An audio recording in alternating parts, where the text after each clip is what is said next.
And welcome back to my channel. Unless you're new here, and then just welcome. My name is Rusty, and this is my channel where I talk about my favorite movies, mostly horror.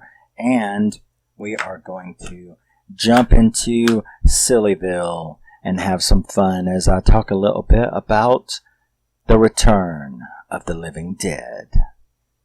Absolute masterpiece of hilarious. Whatever. Hilarity. Absolute masterpiece of hilarity. There we go. So yes, The Return of the Living Dead. You know I'm not like super big on comedy, but if it's done right and I like it, then I like it and I like it. The Return of the Living Dead was released in 1985. It was directed by Dan O'Bannon, and it was written by Rudy Ricci and John Russo, and starring Clu Gulager, James Karen, and Don Calfa. Yes. Now, this movie is so silly in every way that is fantastic, is this movie. So, it begins in this little, what the hell is that place? Some kind of warehouse store, supply store, medical supply store. Is that what it was? Yeah. And you have Rudy, who is so cool. Bert, not Rudy. There's no Rudy. You have Bert, who leaves Frank and Freddie. Freddie. I'm going to have problems talking about this. Oh, Freddie. Talk about a dumb blonde jock. He is the epitome of a dumb blonde jock. Sack of hammers. You understand? Sack of hammers. So, not that Bert and Frank are any better, but, they're not pretty. To be the typical dumb blonde jock, you got to be pretty. Or the dumb blonde cheerleader, either one of them. Pretty is because if I just thought about, the dumb blonde jock and the dumb blonde cheerleader. It never works if they're not pretty. The only thing that, that's what's lucky about them, is that if they didn't have, good looks, they'd have nothing else. Wouldn't it be suck to be dumb and ugly? And that's the real horror of this movie, isn't it? So, you have Freddie, who's left there while Frank keeps fucking with him, telling him all these stories and telling him about the business and what they do. And the dialogue is absolutely flawless in the silly stuff that they say. And Frank ends up taking him down into the basement to show him what we learned to be the truth. And that is that a weird military experiment, isn't it always, was accidentally routed to their warehouse, and they just kept it and didn't call the number and turn it in or anything. So, and it's got, oh gosh, what did they call him? The Jello zombie, because the way he walks, it's he's like the Blob, and the way he walks. Anyway, there's special features on this disc, because this is the collector's edition. There's special features on this disc. They interview that guy who played, the black Jello zombie, and the way that why he moved that way and how he moved that way. But I'll be damned if Frank and Freddie don't fuck with the canister and the gas comes out. They end up breaking it and the gas comes out and stocks them full of it. Now, meanwhile, you have his girlfriend, Lisa, and her gang, which is so cool. This little punk rock gang that is flawless. And what is so great about it, and I'm going to tell you right now, these movies from the 80s, I'll tell you what's so special about them, and people are going to be, I don't know, you're going to be unhappy because I'm probably about to insult a bunch of people that you know.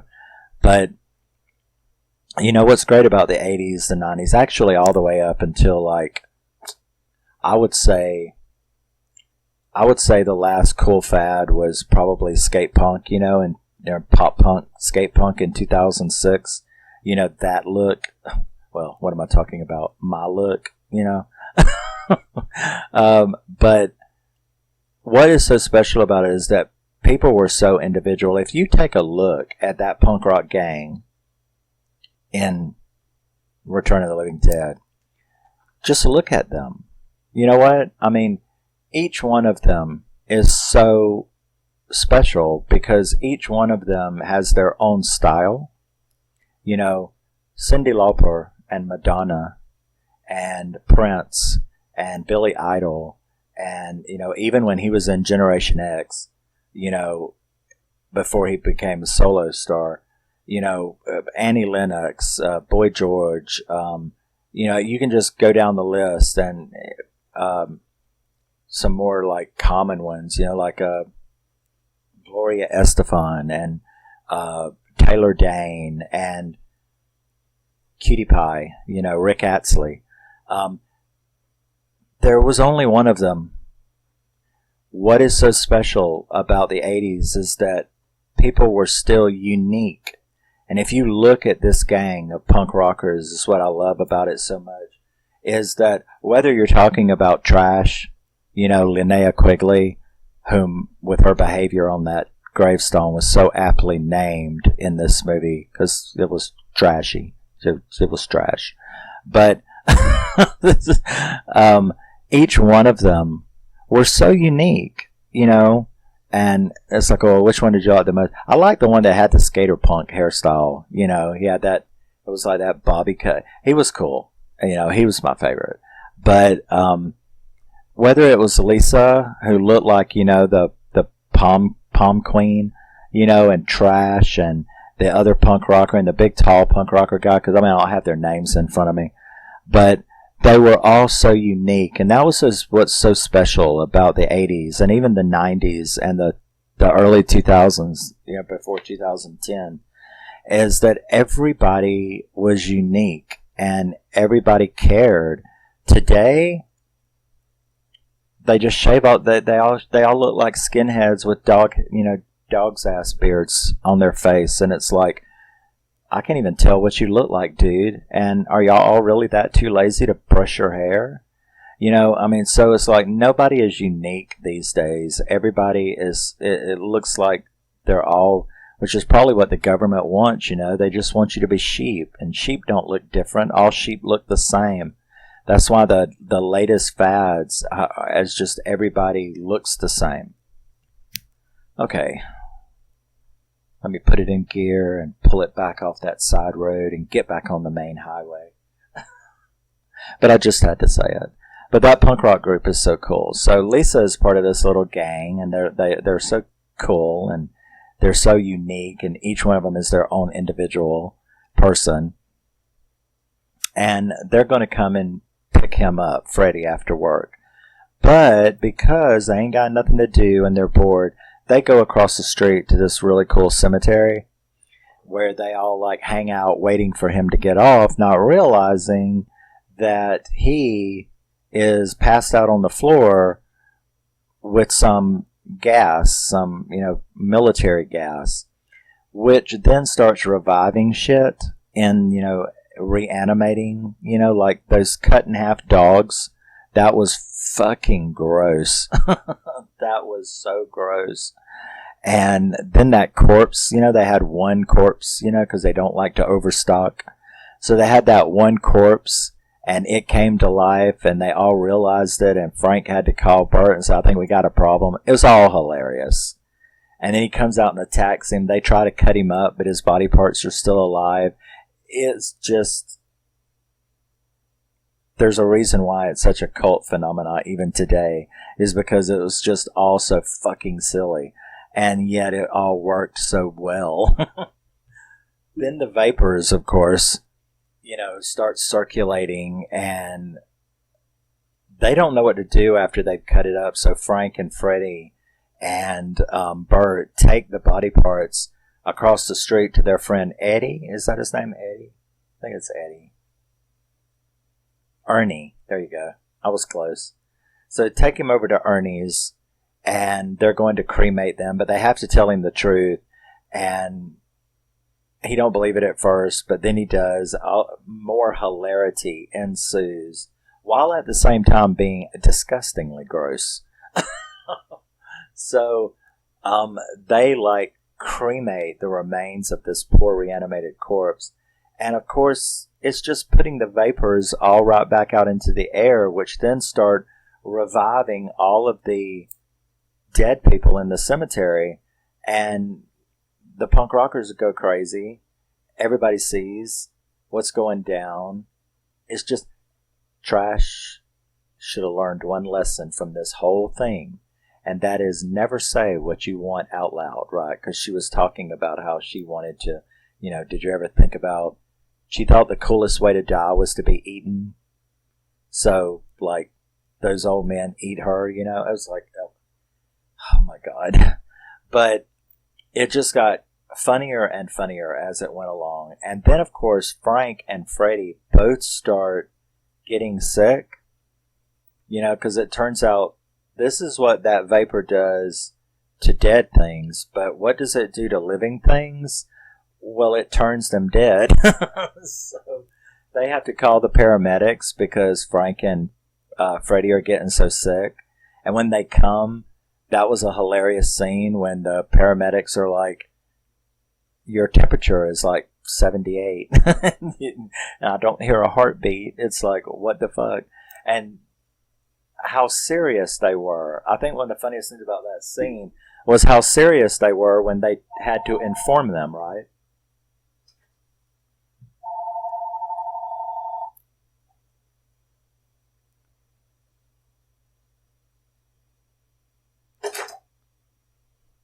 What the fuck? My computer goes crazy and then some asshole tries to call me while I'm in... Anyway, what was so strange about it, or what was so funny about it, was how serious they were when they informed them that, I'm sorry, but I think you're dead. But yet you're not. It was just hilarious. So you have the punk rock team, they split up, and it's like, the one that I like, I don't know his name, but the cool hairdo. Him and that one girl, they go one way. And then Lisa, of course, goes back to the warehouse, like, where's Freddie? And that's where she meets the Jello zombie, or whatever he is. And that was fucking hilarious. And he is really a cool zombie. I mean, at first it's just like, you're so gross. But then it's like, he is interesting to watch. Because at first it just looked silly to me. I had an issue with it at first. But it grew on me. You know what I'm saying? It grew on me. All the other Zeds were fine, but his was just the makeup. I don't know. I didn't like it at first. But then it grew on me, and I do kind of like it now, So she has to deal with that. She ends up,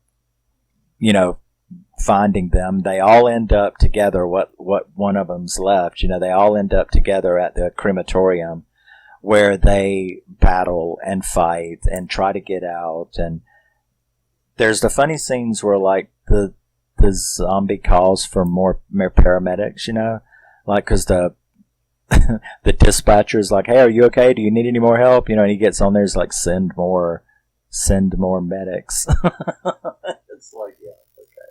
And then it did it again, right, with the cops. It's like he got on there and he was like, send more cops. So it's a hilarious movie. And finally, they get the idea, which they should have had at the very beginning, but they finally get the idea to call the military, to call that number and let them know. Because the military has been looking for this shit the whole time, right? Then you have Trash, who comes back as this green slutress walking down the road, and you see that she's come back, and that was good makeup effects for Linnea Quigley, because that was some cool shit. They end up calling the military. The military find out where it is and say, we'll take care of it. We'll send help. So they all think that they're going to be helped. What few of them are left. The little, not the tall mohawk guy that got eaten by the Jello zombie, but the other one I thought was really cool too. And he got his head chewed in. That was a good scene. There's lots of good scenes. And then the military's found this out. And they actually bombed the place, killed them all, so no one survived. Right. Not realizing, of course, that the explosion was just going to burn up all these zombies. Well, we've already tried that, right? We already cremated one of them, and all it did was put the ship back in the air, so what you think's going to happen now? So leave it to the military to have started this anyway, and then what are they going to do now? They got that zombie gas going to go even further. So I don't know. I've never seen the sequels to this, so I don't know how they continued it. But I do know that every fucking body died, and that was fucked up. There were no survivors. Nobody in there survived. I didn't expect that, actually, at the end when they blew the place up. I didn't expect that. But yeah. So this movie is one of those, sort of like Tucker and Dale.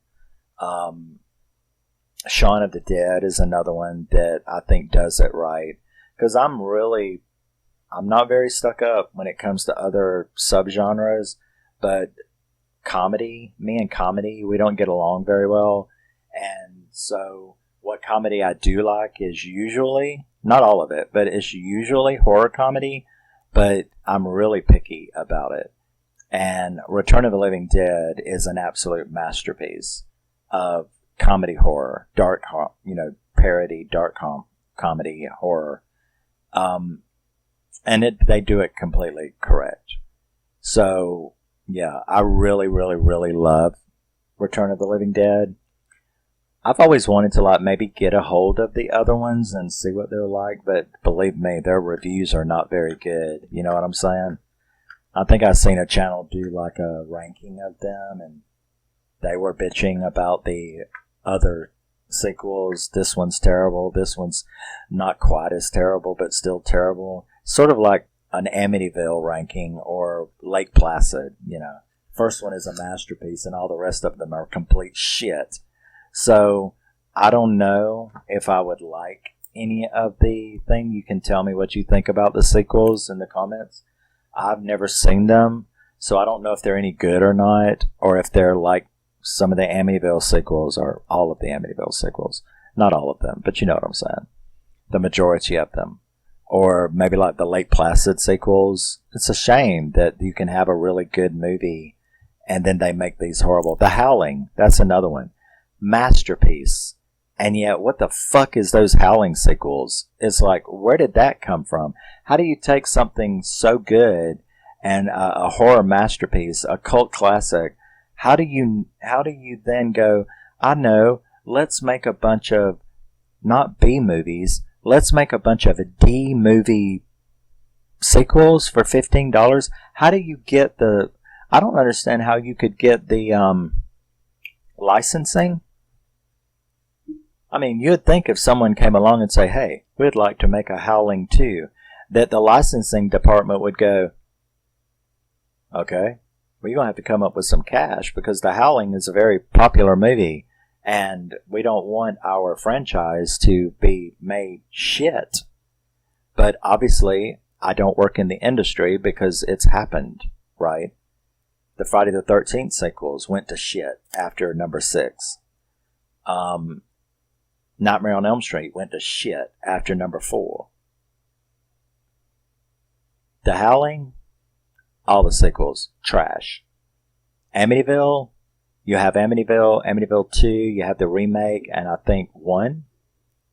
The Amityville Murders is really good, and I think one other is really good, and the rest of them are just all shit. We don't even talk about The Exorcist 2, right? So, like I said, I don't know how you do that. How you take something that had like a super masterpiece beginning and then make a bunch of sequels for $50. How did you even afford the license? You know, I mean, if you've only got $50 to make a movie, how do you get the license to use the name The Howling? You know what I'm saying? That's the part that I don't understand. But then again, I'm not in the business, so I don't know. But yes, I haven't seen the sequels to The Return of the Living Dead. I don't really know what they're like. Other than I said I saw one ranking about them. I think it was Nick's channel. And I think he did a ranking of them. And it was like, they were all trash, you know? So I don't know. I do know there was like a recent one of this. It's called Festival of the Living Dead. And everybody's like, it's like a 2.7 on International Movie Database. So, yeah, I don't get it.